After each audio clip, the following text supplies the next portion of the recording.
Sa ngalan ng Ama at ng Anak at ng Espiritu Santo, Amen. ang pagpapala ng ating Panginoong Hesukristo, ang pag-ibig ng Diyos Ama at ang pakikipagkaisa ng Espiritu Santo naway suma inyong lahat. At sumaiyo rin.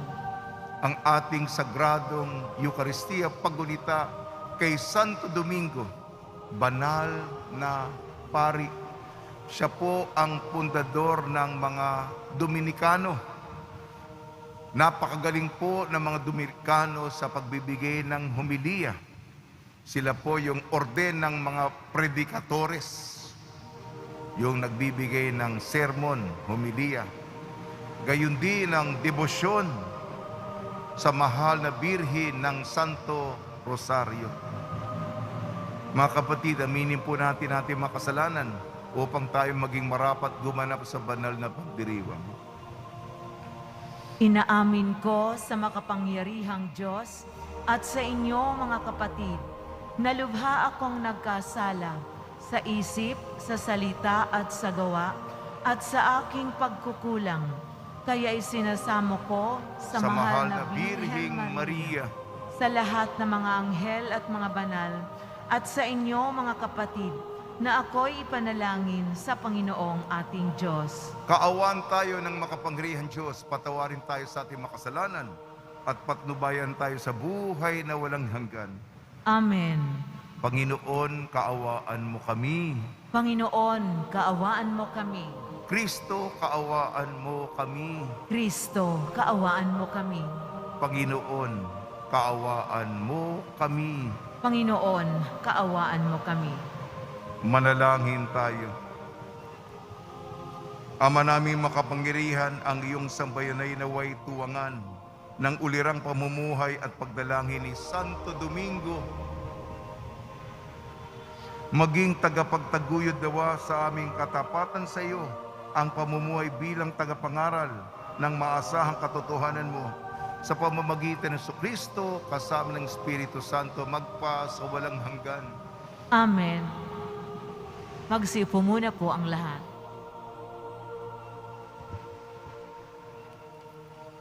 Pagbasa mula sa aklat ni Propeta Ezekiel.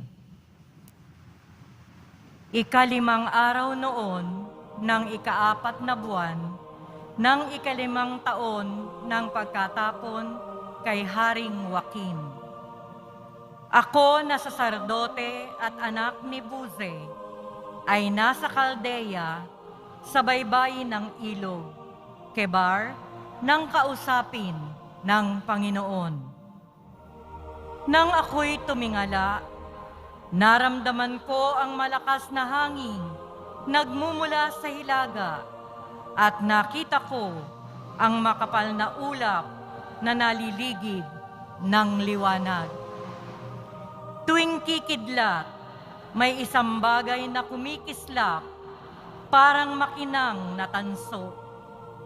Sa sentro ng bagyong ito, may 4 na ninalang na buhay ng anyong tao.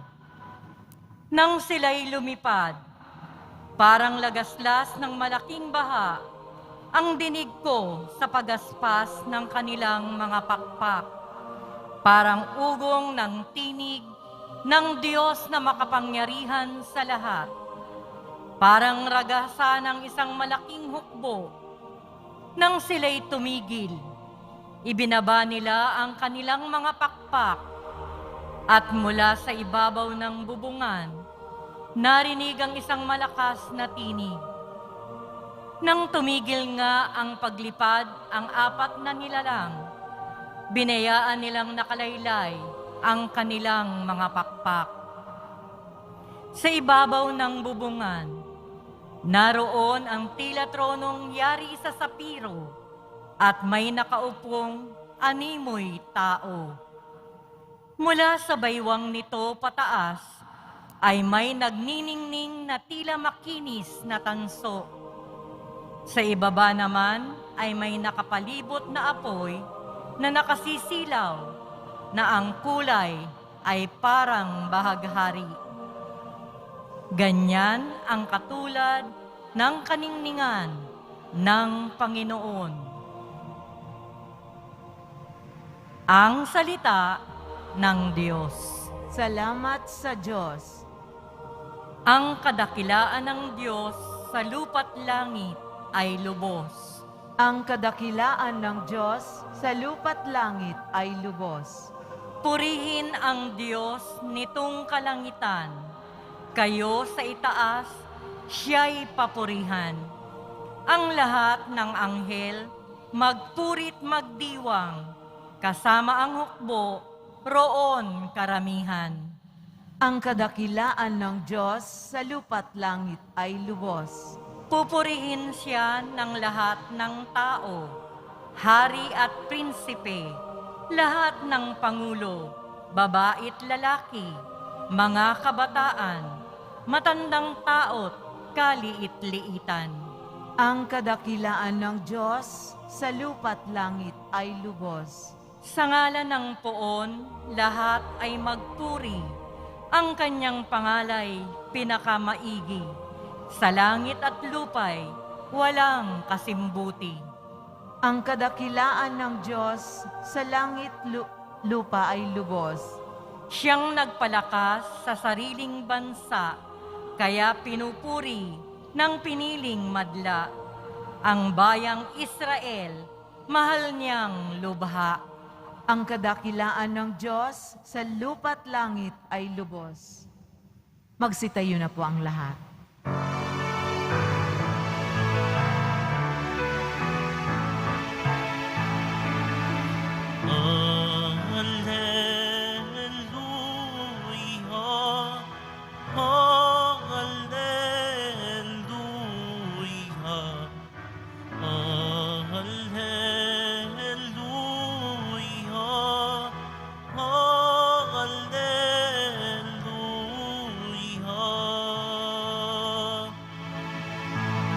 Tayo'y tinawag ng Diyos upang magningning na lubos sa aral ni Kristo Jesus.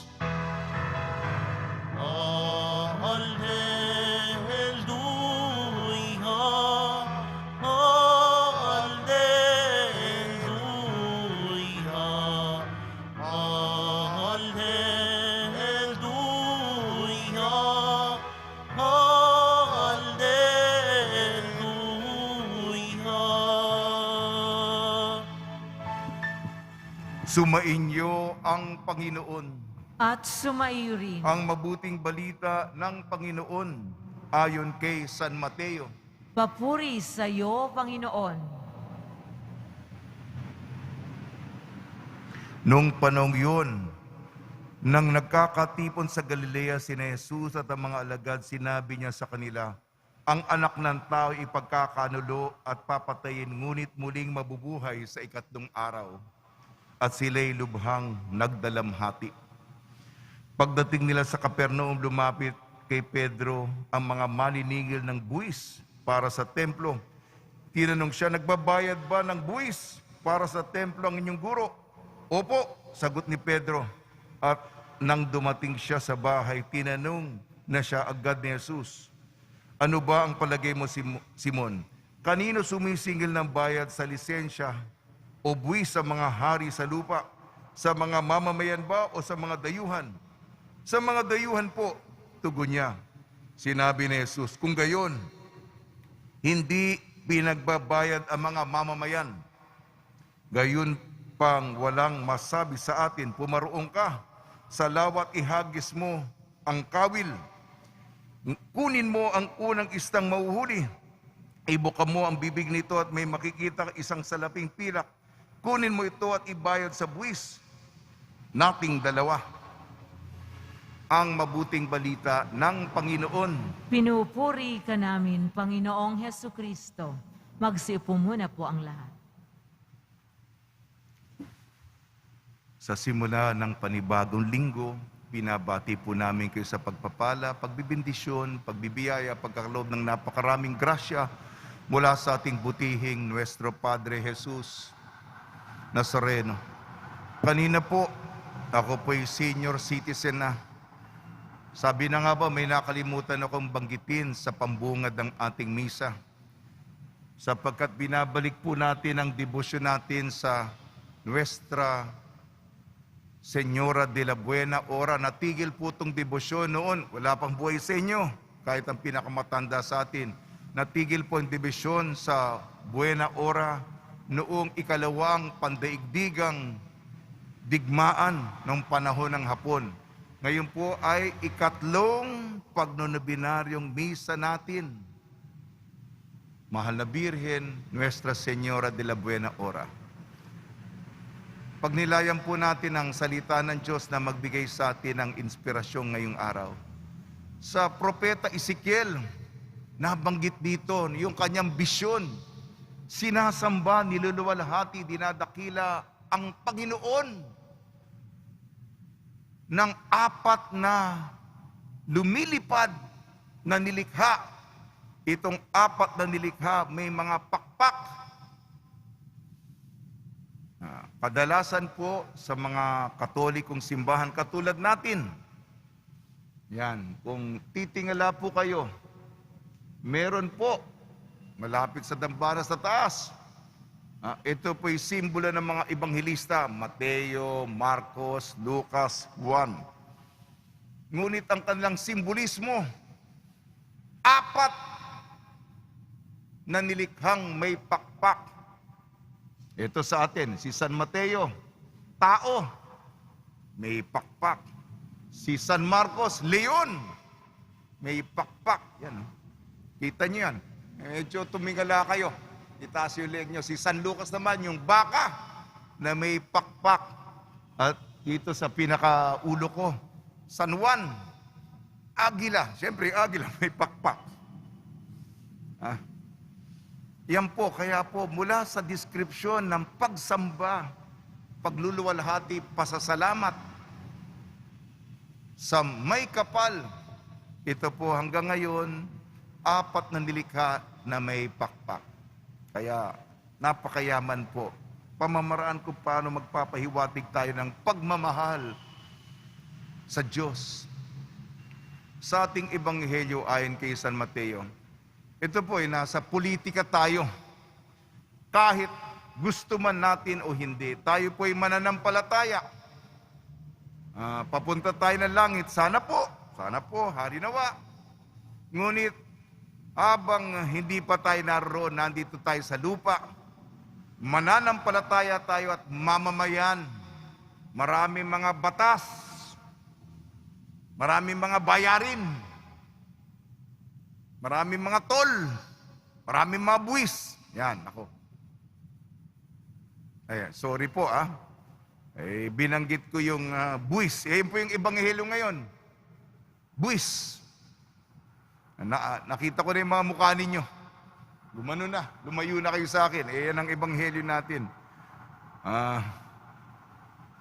Si Jesus, meron po siyang pananaw ukol sa pagbubuwis. Sinabi niya kay Simon. Kaya alam mo naman, pabago-bago ang gobyerno. Kada administrasyon, may bago na namang patakaran. Ika nga, weather yan.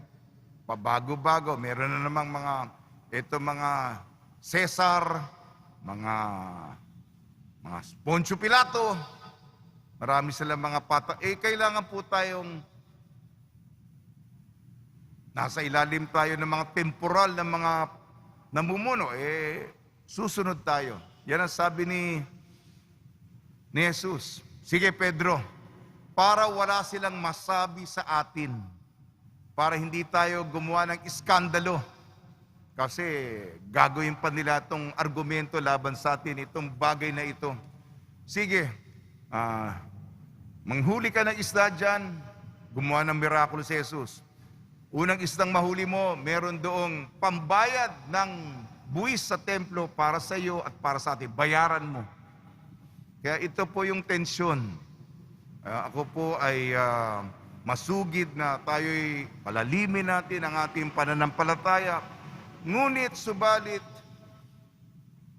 may political na dimension lahat.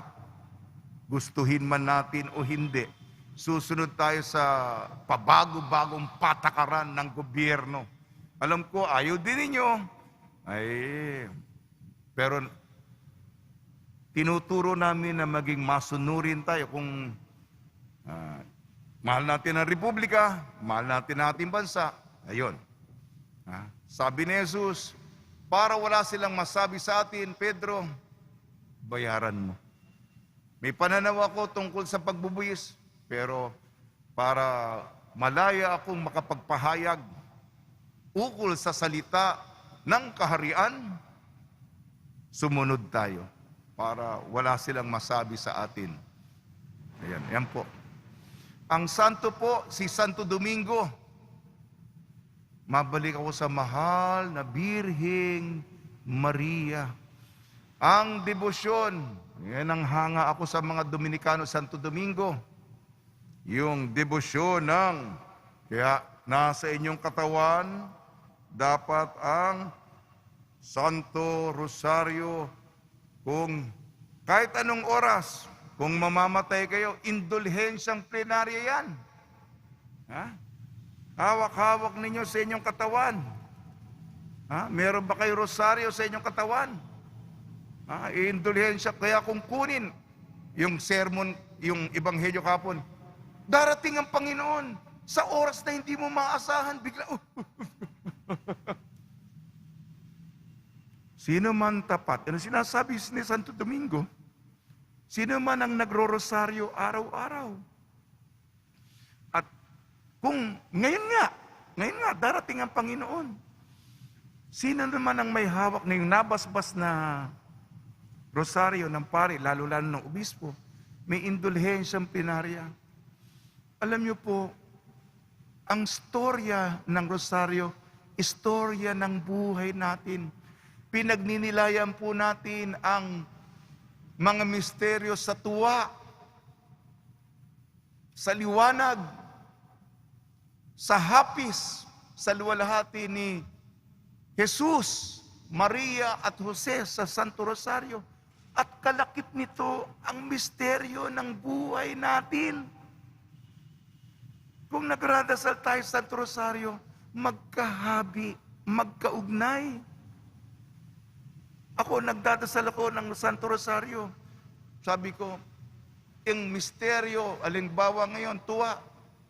Ang tuwa ni Jesus, ang tuwa ni Maria, ang tuwa ni San Jose, ang tuwa ko, ang tuwa ng aking pamilya, ang tuwa ng aking mga kamag-anak, ang tuwa ng aking mga kaibigan, ang lahat tuwa ng aking mga benefactor na tumutulong sa akin, ang tuwa ng aking komunidad, ang tuwa ng aking munting mundo, ang tuwa ng aking munting universo na kayo. Magkakalakip, magkakaisa ang ating kwento. Kwentong nagmamahal. Kaya nga, may konkreto tayo, hawak-hawak ko sa inyong harapan. Kwento mo, kwento ko, kwento natin, kasama sa kwento ni San Jose, Maria, at ni Jesus. Kaya kung ikaw nagro-rosaryo, isama mo yung pinagdaraanan mo, isama mo yung kinaiiyakan mo, isama mo dyan yung tagumpay mo, isama mo dyan pinaka-ala-alang pinakayamanan mo. Pagninilay mo araw-araw bilang pasasalamat. Sige na po, napahaba na po ako. Basta mga debosyon. Sa mga wala pang rosaryo sa katawan ninyo, ito po, magrosaryo kayo para sa pamilya nyo. Parang awa nyo na. Parang sama-sama ang pamilya yung makapasok ng langit. Mga Katoliko tayo. Ang Katoliko, nagro-rosaryo, may rosaryo sa kanyang katawan. Sige na po, mga kapatid. Paalala lamang. Sa tulong ni Maria, ikatlong pagnunubinaryo, Nuestra Señora de la Buena Hora, binabalik po natin itong tradisyon na matagal nang nakalimutan. At ni San Jose, nawa po ay Magrosaryo tayo. At ang kwento natin, bahagi ng kwento ni Maria, ni Jose, ng ating mahal na Birhing Maria ng ating Panginoon Kristo.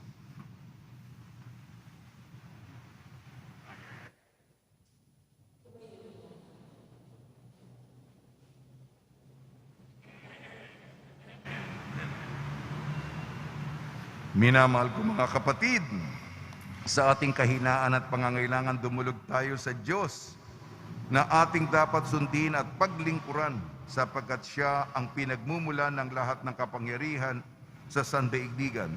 Tugon po natin, Ama, mamuhay nawa kami sa Espiritu ng iyong anak. Ama, mamuhay nawa kami sa Espiritu ng iyong anak. Ang simbahan, saan mang dako ng daigdig, naway walang takot na magpahayag ng pinahahalagahang katarungan at kapayapaan. Manalangin tayo. Ama, mamuhay nawa kami sa Espiritu ng iyong anak. Ang lahat ng tao, naway makabahagi ng tama sa mga material at espiritual na bagay ng daigdig at ang mga organisasyong sibiko at estado, naway makatulong sa pagtatanggol sa mga mahihina at mahihirap. Manalangin tayo. Ama, mamuhay nawa kami sa Espiritu ng iyong anak.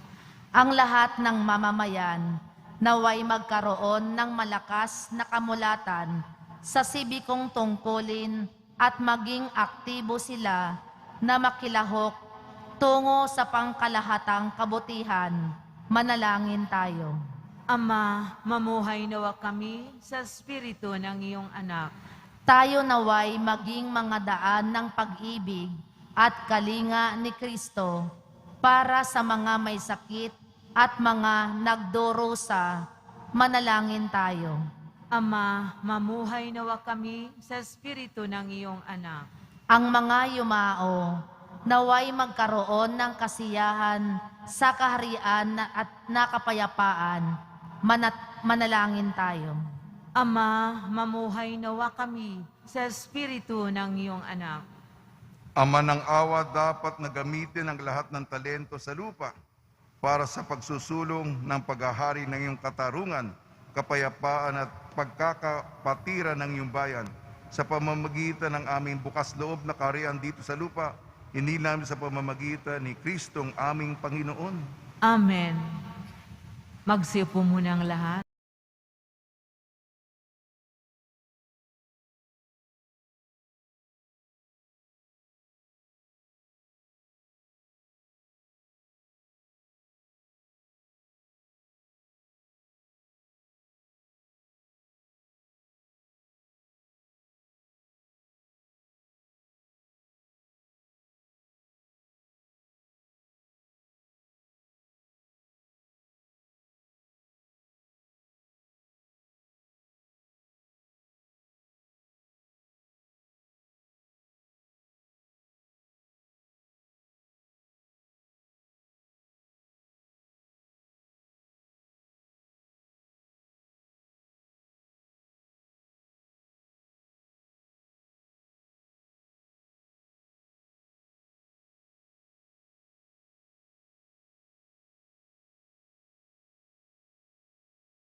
po ang lahat. Manalangin kayo mga kapatid upang ang ating paghahain ay kalugdan ng Diyos Amang makapangyarihan. Tanggapin nawa ng Panginoon itong paghahain sa iyong mga kamay, sa kapurihan niya at karangalan, sa ating kapakinabangan at sa buong sambayanan niyang banal. Ama namin lumikha, ang mga naghahain naming panalangin ay tunghayan mo at pakundangan sa pakiusap ni Santo Domingo. Sa katatagang dulot ng paghahain ito, pagtibayin mo ang mga nagtatanggol sa pananampalataya, pakundangan sa pagtatangkilik ng kagandang loob mo, sa pamamagitan ng Kristo kasama ng Espiritu Santo magpasawalang hanggan. Amen. Sumainyo ang Panginoon. At sumairin. Itaas sa Diyos ang iyong puso at diwa. Itinaas na namin sa Panginoon. Pasalamatan natin ang Panginoong ating Diyos. Marapat na siya ay pasalamatan. Ama naming makapangyarihan, tunay nga marapat na ikaw ay aming pasalamatan sa pamamagitan ng Kristo na aming Panginoon. Ngayong si Santo Domingo ay pinararangalan sa pamumuhay niyang totoong uliran at pagiging maasahan sa panunungkulan. Kaya't si Jesucristo na maasahan sa katapatan ay inihayag sa pangangasiwa sa sambayanan. Ang malasakit na mga ulirang tagapangasiwa noon ay nagpapatuloy magpahanggang ngayon sa mga panalangin kanilang iniukol. Kaya kaisa ng sambayanan mo'y dito'y nagtitipon. Kaya kaisa ng mga anghel na nagsisiawit ng papuri sa iyo nang walang humpay sa kalangitan kami nagbubunyi sa iyong kadakilaan.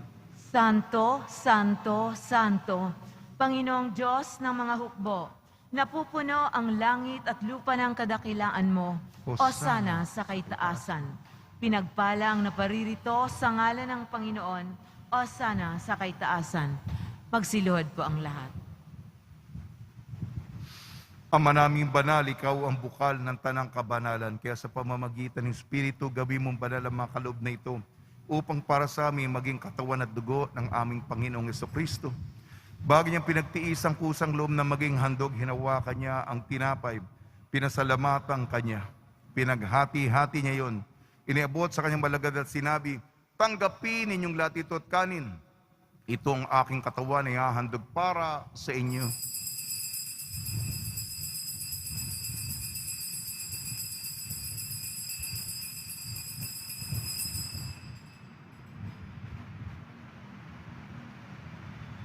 Gayun din naman nung matapos ang hapunan, hinawakan niya ang kalis, muli kanyang pinasalamatan. Inibot niya ang kalis sa kanyang malagad at sinabi, tanggapin ninyong lahat ito't inumin. Itong kalis ng aking dugo, ng bago at walang hanggang tipan. Aking dugo ni bubuhos para sa inyo at para sa lahat. Sa ikapagpapatawad ng makasalanan, gawin ninyo ito sa pag-alala sa akin.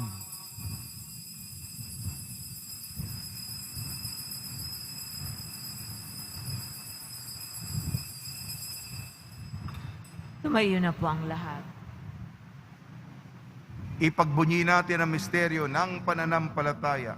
Si Kristo'y namatay, si Kristo'y nabuhay, si Kristo'y babalik sa wakas ng panahon. Ang mga ginagawa namin ngayon ang pag-alala sa pagkamatay at muling pagkabuhay ng iyong anak. Kaya't inialay namin sa iyo ang tinapay na nagbibigay buhay at ang kalis na nagkakaloob ng kaligtasan. Kami nagpapasalamat dahil kami minarapat na tumayo sa harap mo para maglingkod sa iyo. Isinasamo namin kami magsasalo-salo sa katawan at dugo ni Kristo ay mabuklod sa pagkakaisa sa pamamagitan ng Espiritu Santo. Ama, lingapin mo yung simbahang laganap, subong daigdig. Puspusin mo kami sa pag-ibig kaysa ni Francisco na aming Papa at ni Jose na aming Obispo at ng Tanang Kaparian. Alalahanin mo rin ang mga kapatid naming nahimlay.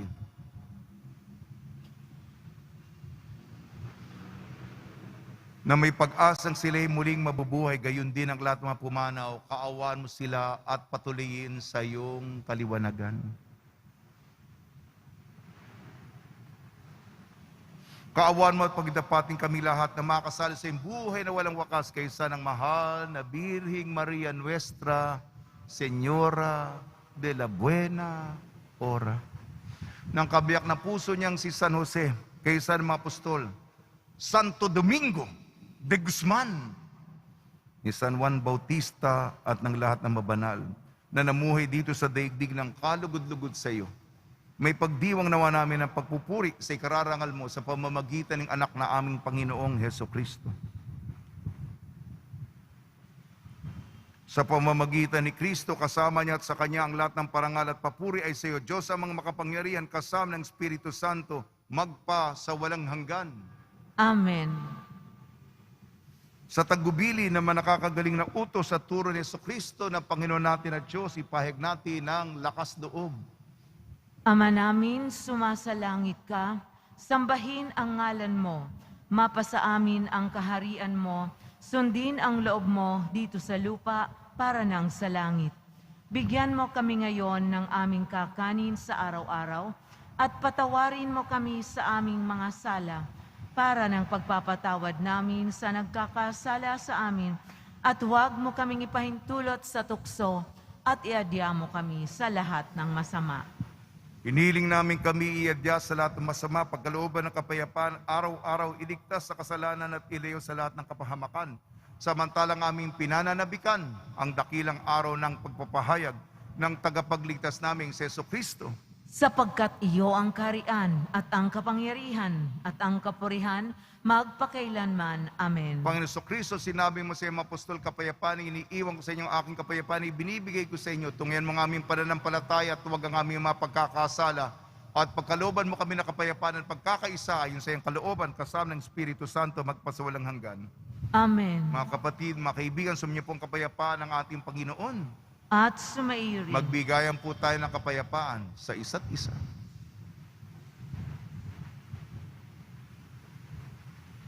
Kordero ng Diyos na nag-aalis ng mga kasalanan ng sanlibutan, maawa ka sa amin. Kordero ng Diyos na nag-aalis ng mga kasalanan ng sanlibutan, maawa ka sa amin. Kordero ng Diyos na nag-aalis ng mga kasalanan ng sanlibutan, ipagkaloob mo sa amin ang kapayapaan. Magsiluhod po ang lahat. Ito ang kordero ng Diyos, ito nag-aalis ng kasalanan ng sanlibutan, mapalad na inayayahan sa kanyang piging. Panginoon, hindi ako karapat-dapat na magpatuloy sa iyo. Ngunit sa isang salita mo lamang ay gagaling na ako.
Na po ang lahat. Manalangin tayo. Ama namin mapagmahal, ang lakas na dulot ng piging mong banal, ngayong ginugunita si Santo Domingo, ay lubusan namang pakinabangan ng iyong sambayanan na nariwa at napamunga sa kanyang pangangaral at naway matulungan ng kanyang pagdarasal sa pamamagitan sa Kristo, kasama ng Espiritu Santo, magpasawalang hanggan. Amen. Pagbabasbas sa mga deboto ng kanilang mga kahilingan at dasalan, mahal na pong Jesus Nazareno, iniyag mo sa pamamagitan ng krus ang walang baliw na pag-ibig ng Diyos sa sangkatauhan. Pakinggan mo ang kahilingan yung angkan nagsusumamo sa iyo, makamtanawan nilang yung katugunan at tanggapin na kasagutan na may utang na loob na tinatanaw. Basbasan din po niyo mga daladala nilang mga imahin at dasalan sa pamamagitan ng bendisyon na ito na may maalala ng mga pangako sa binyag na ibig at paglilingkuran bilang Panginoon magpasawalang hanggan. Amen. Sumayin niyo ang Panginoon At sumayo rin. at pagpalain kayo ng makapangyarihan Diyos, Ama, Anak at Espiritu Santo. Amen. Taglayin po ninyo sa inyong pag-alis ang kapayapaan ni Jesucristo. Salamat sa Diyos.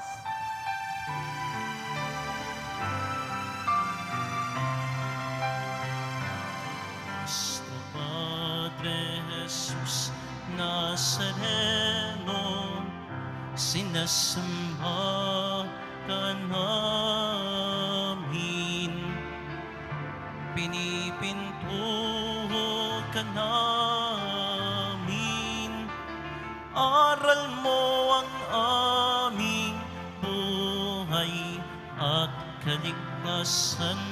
Nuestro Padre Jesus Nazareno, iligtas mo kami sa kasalanan.